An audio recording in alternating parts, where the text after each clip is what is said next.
In this podcast, we'll go into how to identify types of redox reactions. So we've already covered what a redox reaction is. This is where it gets a little bit more simple. And we'll also predict products for redox reactions. As a friendly reminder, we have one element in a redox reaction losing electrons or being oxidized and one gaining. So again, you'll recall this image where A has 2 electrons and they are transferred to B. So A is considered oxidized. It is losing electrons, and B is considered reduced. It has gained electrons. So A has been oxidized, B has been reduced. And we also use the terms oxidizing and reducing agents. So if I'm oxidized, I am a reducing agent because I cause the other species to be reduced. And if I am reduced, I am an oxidizing agent. So again, we're just following those electrons. So before we get too far into this, I want to show you how all reactions are categorized. So we are focusing on redox reactions as a category of reactions.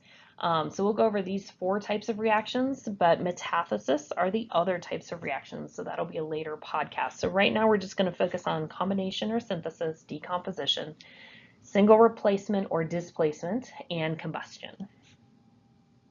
All right, so in a combination or synthesis reaction, we have 2 or more elements combining to form a single compound.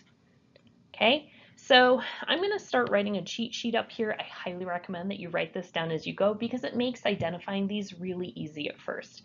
So here we're representing single elements by A and B, and they combine to form a single product.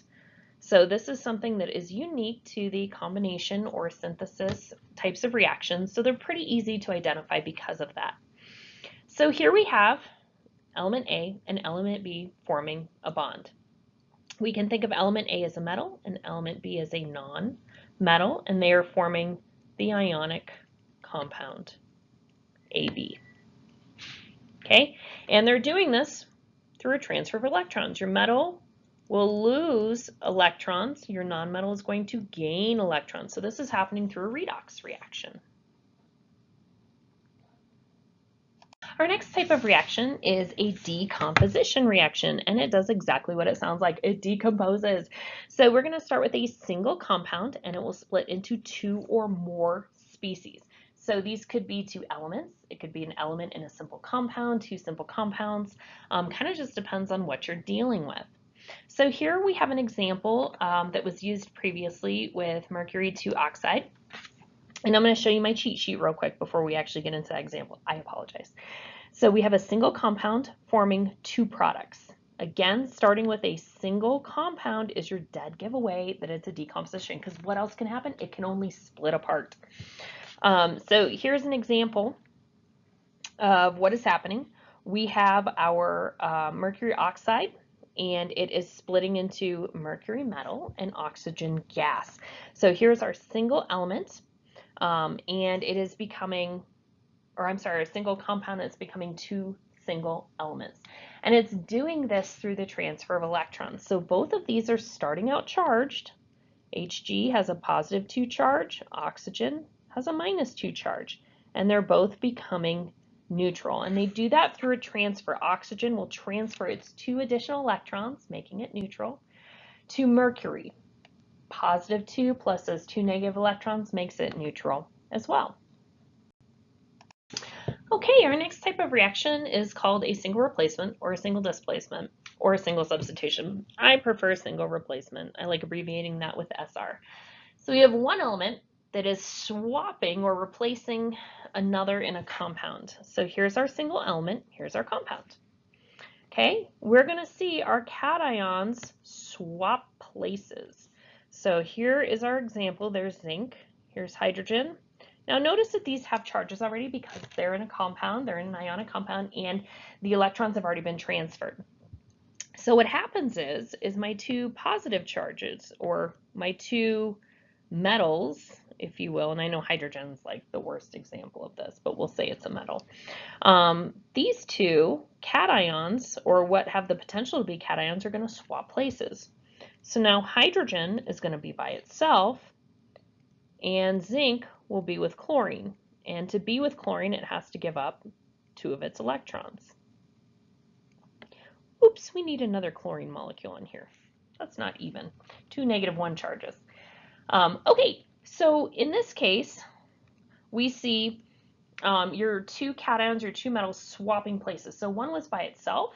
It's now going to transfer electrons and become part of the compound. And the one that was in the compound is going to be all by his lonesome. So single element and a compound. And notice that these two are going to swap places. Okay, our final type of redox reaction is going to be a combustion reaction. So in a combustion reaction, we always start with the same things, carbon, hydrogen, and oxygen.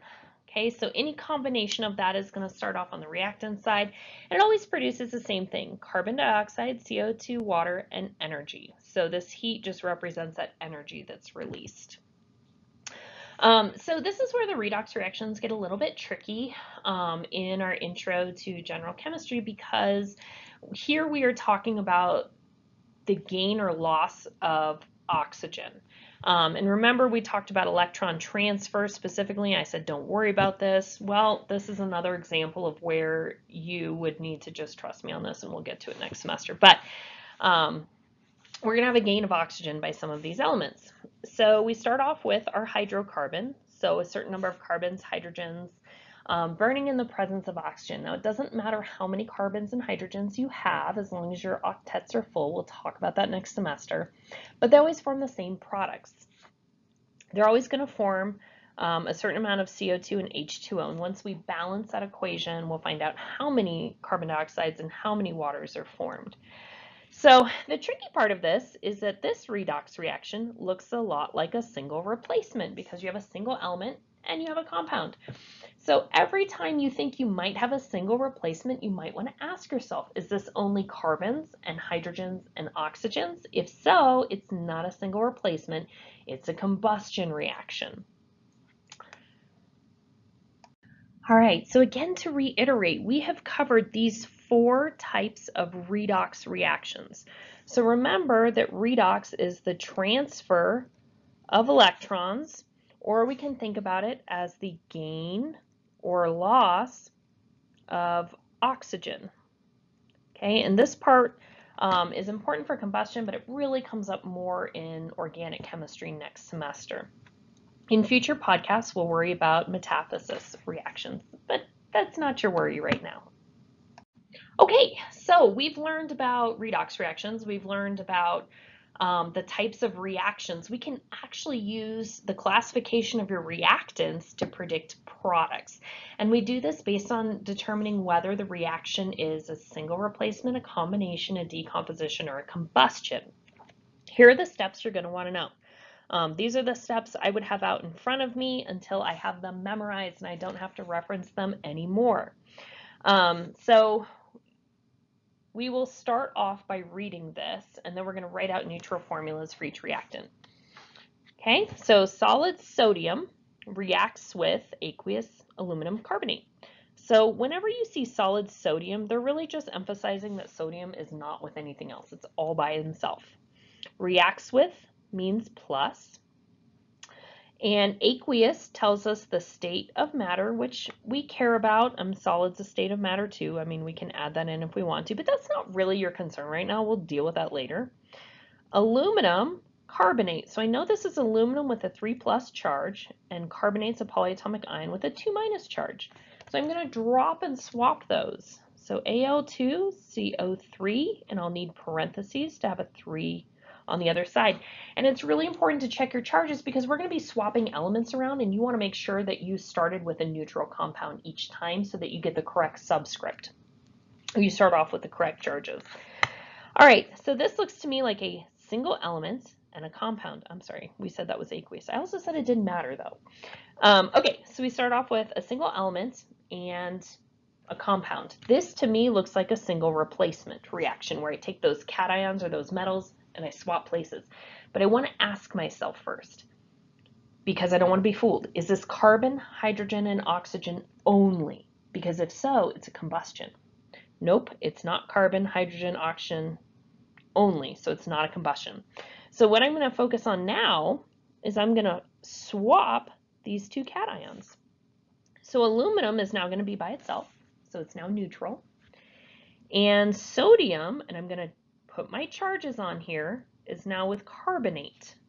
And I want to make sure that I drop and swap, creating a new neutral compound. So I can go ahead and erase my charges. It was a +1 on sodium and a -2 on carbonate.